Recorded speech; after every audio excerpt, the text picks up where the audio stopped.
let us begin. All right, So excited. Big clap for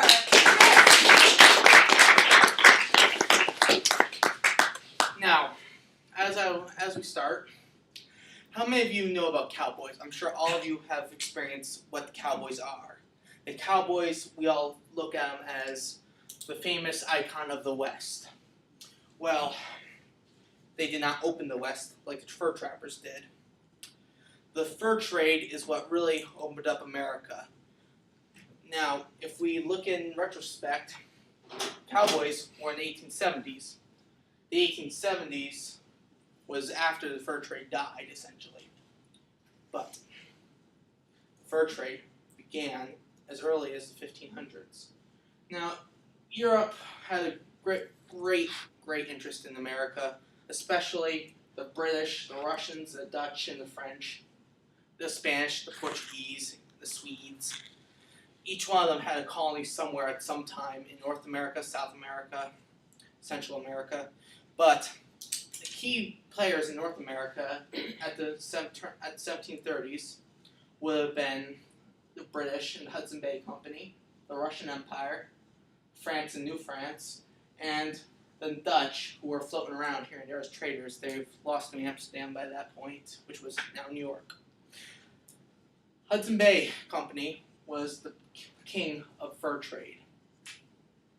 They controlled everything up near the Hudson Bay, northern Canada, all the trade that went along there. Now, the Russians controlled Alaska. Alaska was, well, it changed hands in the Civil War era. And France controlled all of eastern Canada and everything between the Mississippi River and the Appalachian Mountains. And as I said before, the Dutch just floated around trading their goods.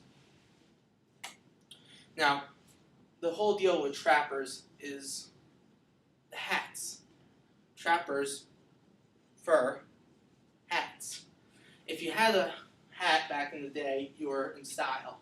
A hat, especially like this in the 1800s.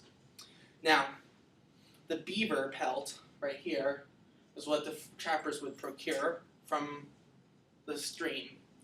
Now, they would get the beaver, trap it, kill it, and then they'd cure the pelt. Then they'd bring the pelt to trade, and someone making a hat somewhere. And hats were in incredibly high demand, henceforth fur was in incredibly high demand.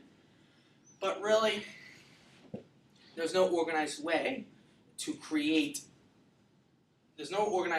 for the trappers to get their stuff together. That is why the Rendezvous was established. But here, before I get to that, I'm going to show you all these different types of hats. You have the Continental Tricorn hat. That's what we wore quite a bit in the Revolutionary War. It was an American thing.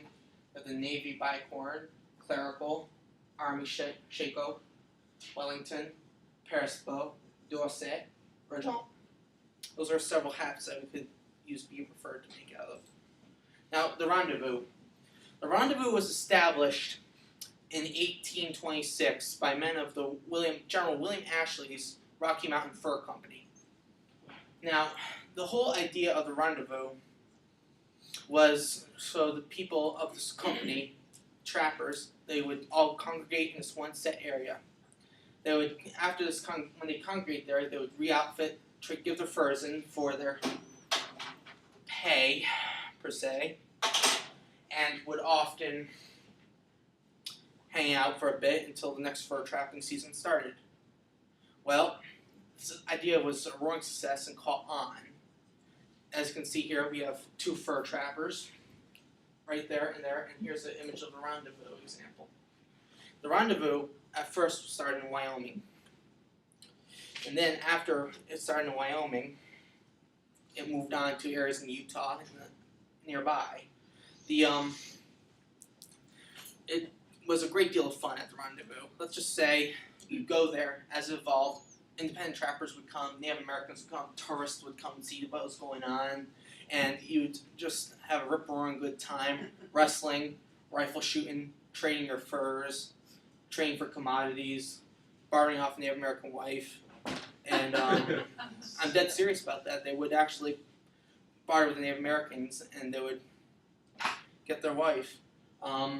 But yes, they would often trade their pelts not just for money, which I believe rarely would be used for money. They trade for commodities that they could use out in the wilderness, like tobacco, right here. Get cigars. See? Cigars here. And now, Is that your dad's birthday present? you would also get new traps, re-outfit for the gear. This is a beaver trap right here.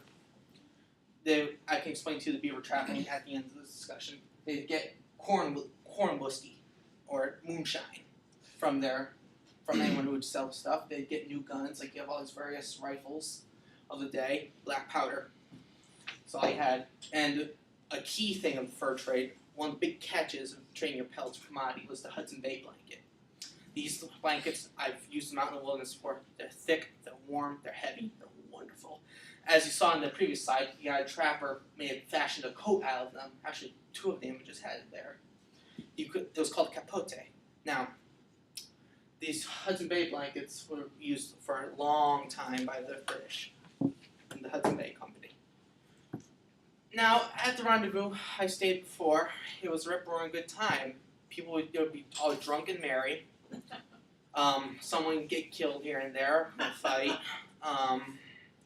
You drink, have a good time, and then, well, you know, it's fur trapping season again. So it was a wilderness carnival, you could say. But it died as the fur industry died. Hats kind of came out of fashion a bit, and you had no need for fur. So the frontier life slowed down when the West really started to open with the cowboys.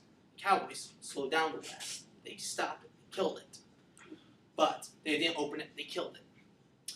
As you go on to see, the fur trade is what made the West what it is, made the frontier. And that, my friends, is how it works. My family were originally fur trappers. And you know what we did for a living? I'd hit it. I'd club it. Yes, we would trap beaver, club it to death, and skin it, use pelt, trade in for money or goods. Thank you.